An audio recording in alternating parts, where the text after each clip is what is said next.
Hi friends, this is Ashima and welcome to another episode on Reconnecting Kids. I hope you have been following our previous episodes where we have laid the foundation toward the journey for health and recovery for not only your children who are seeing symptoms of any developmental disorder or delay, but also for any family member who might be going through or facing any chronic illnesses. Through these 5-point programs, all of these symptoms, as I've been saying, could be alleviated. We've already discussed about the diet, how foundational it is, how to go about incorporating simple changes in your life, and food, and how it will go a long way in ensuring health. Moving on step number 2 or point number 2 of this 5-point program, today I'm going to be talking about addressing nutritional deficiencies. We've already covered this, why our children could be severely nutritionally deficient. It's really primarily to do with the fact that they're very picky eaters because of the sensory issues. A lot of food textures actually make them uncomfortable, and they end up eating really few items and actually miss out on the entire food groups. Not just that, whatever they eat also doesn't get absorbed because they have leaky guts. Their bodies are not absorbing, and a lot of symptoms that they are seeing actually in their lives are because of these deficiencies itself. So it's like a cycle. They're seeing these symptoms because of the deficiencies, and because of these symptoms, they don't eat well and don't absorb well, which in turn leads to these symptoms again. We need to break this cycle. And one good way is to look at the primary supplements that they need to have. Now, why do I say supplements? We all have different belief systems. We all have different theories about health, about food in particular. And I respect all of that. It's just that our times have changed.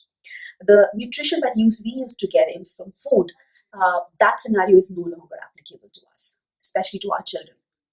Looking at the condition, looking at their disorders, looking at the symptoms that we are seeing in them, simple getting nutrition from food is no longer an option for them. In fact, the food that we used to get, because there was rotation of the crops, because there was not extensive hybridization, all that wasn't there a few decades ago when you and me were growing up. The situation has changed, unfortunately, now for our children. They not only they are really deficient because the food that they end up consuming also doesn't have, it's highly deficient itself. It's not nutritious as it used to be. Because of this, I'm going to be today talking about tier 1 supplements. What are these supplements? How we can find out which are the right supplements for our children, and how we can incorporate that. Before we get into that, I want to say that all supplements are not equal.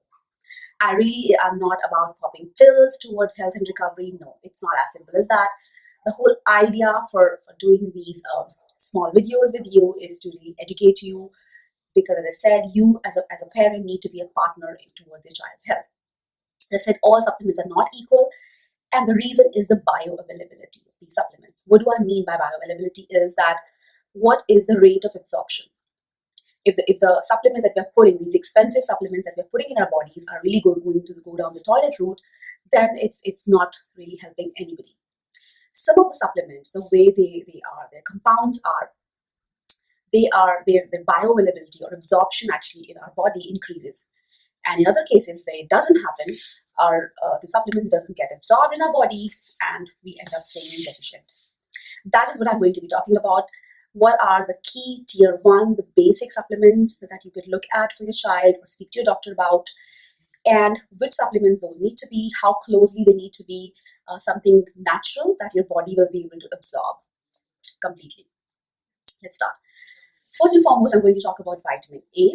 Vitamin A deficiency is seen extensively in research with children who are exhibiting symptoms or who already have certain behavioral and developmental disorders.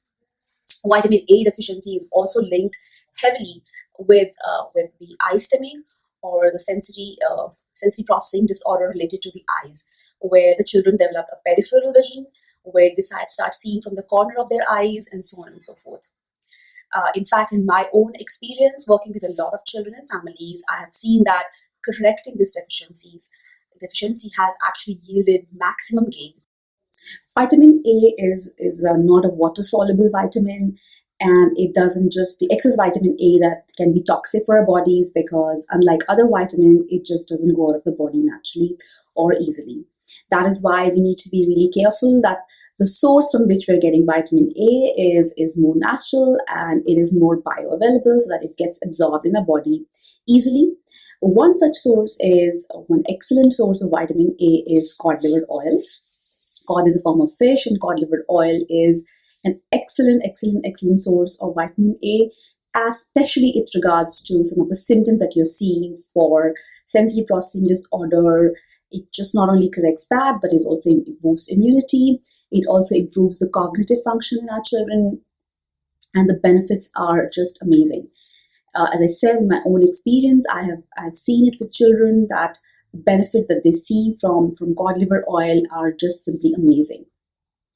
So that's one source. Now, the cod liver oil is also needs to be looked at where you're sourcing it from, which brand. The reality of today is that, as I said, all supplements are not equal, all brands are not equal, and we need to be careful about how the cod liver oil is processed because it could also be containing some heavy metals, especially mercury, which is seen with a lot of seafood products. That is why the brand that you're sourcing it from needs to be reliable. You need to be sure that they do clean that product, especially as regards to filtering it for or purifying it for mercury.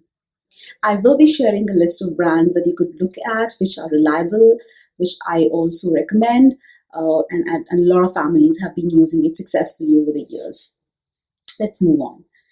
The next very important vitamin is vitamin C. Vitamin C is so key in so many different functions of the body and brain, especially as it regards to the symptoms that we are seeing in our children and a lot of adults as well. Vitamin C, you need to be again careful that some of the forms of vitamin C do not end up giving us more harm, especially if we're looking at it at long-term basis. Vitamin C in the form of ascorbate and citrate are not the ideal forms because it could have oxalate in them that could be a little harmful for our kidneys, especially in the long run. I prefer using vitamin C in its whole food form, which is very easily available in India through a lot of herbs, especially amlaki, which is it is a whole food vitamin C, which is again, as I said, is more bioavailable.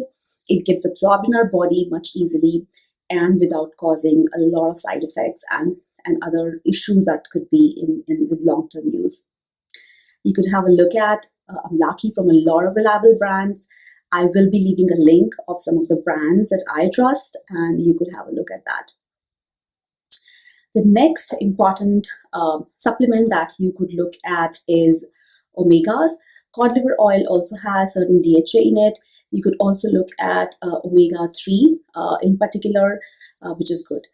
I do not recommend omega-6 because one is that it's really easily available through other foods, and excess of omega-6 is also linked to inflammation, so I do not advise using omega-6 a lot, but you could look at omega-3 as well, and DHA and EPA.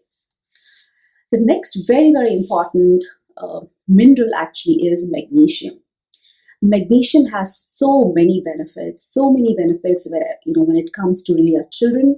It is a calming mineral. It actually helps with looking at easing of depression, easing of anger issues, rage episodes. It's an overall calming mineral, as I said, and it is so important in boosting the function of our brain, calming down nerve cells, and so much more. It is really key mineral in towards recovery and health for our children. Again, all magnesium supplements are not equal. I do not like using a lot of citrates. The best form of magnesium that I have seen is Magnesium Malate and Magnesium Glycinate. These are the two kind of magnesiums that you could look at and which you can alternate them, or you could take them together as well. But these are the most bioavailable form of magnesium as it comes towards the mental health and overall alleviation of symptoms that we are seeing in our children. Another important mineral is zinc. Zinc is actually really important and key in cognitive function. Actually, There's a saying called no zinc, no think, and which is true because it is so important in synthesis of a lot of key neurotransmitters as well in our bodies. And it is really, really foundational towards really setting up and addressing a lot of deficiencies as well. Lack of zinc is actually leads to high lead in our body, which actually leads to reducing IQ point as well. That is again come up in research. A good form of zinc is zinc picolinate. Again, zinc citrate is something that I do not recommend, which is often found in a lot of multivitamins and over-the-counter supplements. But zinc picolinate is a more bioavailable form of zinc that you could potentially look at. So today we talked about some basic tier 1 supplements that you could look at, and in the form of the bioavailable form of these supplements and how you can really source them and how you need to be more careful about where these supplements are coming. Also paying attention to the brand because sourcing it from the right source and also processing these supplements, for example, filtering and purifying it for mercury as it relates to your cod liver oil and fish, seafood based supplements, for example. That's very key. And that's why you need to pay a little attention on the brands that you choose. One last supplement or important nutrient that I want to discuss is calcium. Calcium is important, but again, the source, it needs to be very, very careful. I do not like using over-the-counter synthetic calcium. That's why I recommend using a herb, actually, a natural herb found abundantly in India called Nettle. You can Google it. You could easily get it on Amazon as well, and you can use that in a tea, in like a little. You could make a little kaढ़a out of it. Just put that in boiling water, and after a few boils, just sieve through and give it to your children. You can add a little bit of honey in it, and you can give it to your children twice a day. It will help in boosting the absorption of calcium as well and addressing any deficiencies.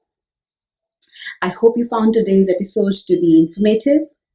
Please let me know if you have any queries or more questions regarding that, and I'll be happy to answer them. Have a good day.